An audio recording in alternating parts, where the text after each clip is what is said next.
क्या आपके दिमाग में भी ये सवाल घूमते हैं? मुझे होओपोनोपोनो से कोई रिजल्ट नहीं मिल रहा।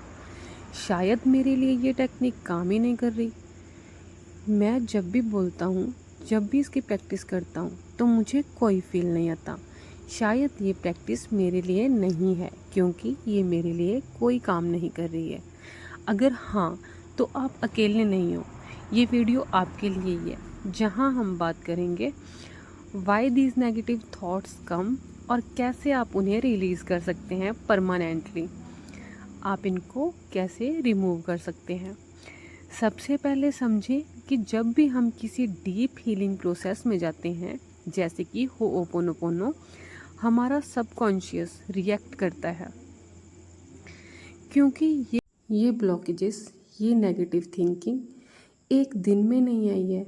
ये बहुत महीनों, बहुत सालों पहले से हमारे अंदर है, तो उसको हील होने में भी टाइम लगता है।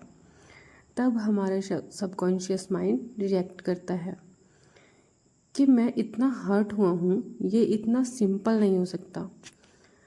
यानी कि ये रेजिस्टेंस है आपको अंदर के गिल्ट और नेगेटिविटी की आवाज़, और वो नेगेटिव थॉट बन के आता है। होओपोनोपोनो काम नहीं करता, या होओपोनोपोनो मेरे लिए काम नहीं कर सकता। क्या ये हीलिंग इतनी आसानी से हो सकती है? मन में तरह तरह के नेगेटिव थॉट्स आते हैं। नेगेटिव थॉट्स सिर्फ थॉट्स नहीं होते, वो एनर्जी ब्लॉक्स होते हैं जो आपको हीलिंग से रोक रहे होते हैं। जैसे कि मेरे अंदर कुछ बदलने लायक है ही नहीं, मैं डिज़र्व ही नहीं करता, या मैं डिज़र्व ही नहीं करती। इतना सिंपल प्रोसेस काम ही नहीं कर सकता। क्या इतना सिंपल है हील होना? एक नहीं, बहुत तरह के नेगेटिव थॉट्स आते हैं, क्योंकि हमारी प्रोग्रामिंग ही ऐसी हुई है कि हम सीधा पॉजिटिव सोचते ही नहीं हैं कुछ, पहले हम नेगेटिव ही सोचते हैं। इसलिए इस टेक्निक के बारे में भी अपने मन में नेगेटिव थॉट्स आते हैं। पर यहाँ लोग मिस्टेक करते हैं।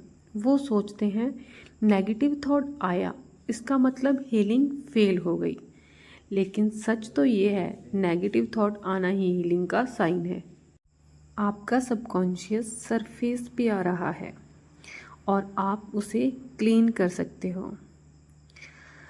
जब भी आपके नेगेटिव थॉट्स मन में आए, विदाउट जजमेंट उसे नोटिस करें। उस थॉट को डायरेक्टली होओपोनोपोनो से क्लीन करें, क्योंकि ये सब ओल्ड प्रोग्रामिंग है। आपका काम है उस पुरानी प्रोग्रामिंग को क्लीन करना। जब भी आपके मन में नेगेटिव थॉट आए, इससे रिलेटेड कि होओपोनोपोनो तो मेरे लिए काम ही नहीं कर रहा है, मुझे कोई फील ही नहीं आ रहा है, उसी टाइम उसे बोलें, आई am sorry for thinking this doesn't work, please forgive me for doubting this process, thank you for showing me what needs healing, I love you. आप अपने डाउट्स को क्लीन कर रहे हो। That's next level healing. यह बहुत आगे की हीलिंग है कि आप अपने डाउट्स को भी क्लीन कर रहे हो। सब्र रखो, सीड ग्रो कर रहा है। क्योंकि जब आप एक बीज मिट्टी में डालते हो, क्या अगले दिन ही वो पेड़ बन जाता है? नहीं ना। वैसे ही होओपोनोपोनो में साइलेंट ग्रोथ होती है। वो आपको दिख नहीं रहा, लेकिन अंदर कुछ शिफ्ट हो रहा है। आपको बस उस पर पूरा यकीन करना है, पूरे ट्रस्ट के साथ इस प्रोसेस को करें, तो ये आपके लिए एक मिरेकल की तरह काम करेगी। डेली इस टेक्निक को आप सुबह और रात को सोने से पहले 5 से 10 मिनट करना, बिना किसी एक्सपेक्टेशन के। मान लो कि ये अपने नेगेटिव भी सोचना है, तो उससे अच्छा ये कि जब भी मन में नेगेटिव थॉट आए, तो उसी टाइम इस प्रेयर को करना शुरू कर दें। आई am sorry, please forgive me, thank you, I love you.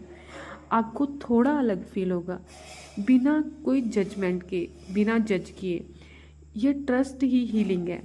आप ट्रस्ट करोगे तो हीलिंग ज़रूर होती है। और सबसे पावरफुल हीलिंग तब होती है जब आप कहते हो, मुझे कुछ महसूस नहीं हो रहा, फिर भी मैं कंटिन्यू करूँगा या करूँगी। मैं अपने डाउट को भी हील करूँगा या करूँगी। इससे ये प्रोसेस और भी तेज़ी से होने लगता है। तो इसको आप बिना बिना किसी देरी के इस हीलिंग प्रोसेस को शुरू करें।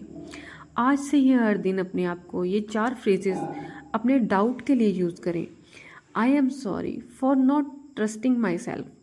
आई am sorry for not trusting my self. Please forgive me for doubting my path. Please forgive me for doubting my path. Thank you for guiding me. I love you. Even in confusion, confusion में भी आप आई love you कह रहे हो। Thank you for guiding मी। आप देखोगे एक हफ्ते में एक लेयर डिज़ोल्व हो चुकी होगी। अगर आपके अंदर भी कोई डाउट था और आज उसमें थोड़ा लाइट फील हुआ तो कमेंट में ज़रूर लिखिए, I choose to trust the process. I am healing even if I don't feel it. Thank you. I love you. I am sorry. Please forgive me. Thank you. I love you. अगर आपको हमारे ये channel पसंद आए, मेरी ये video पसंद आए, तो मेरे चैनल को लाइक सब्सक्राइब ज़रूर करें। Thank you. I love you.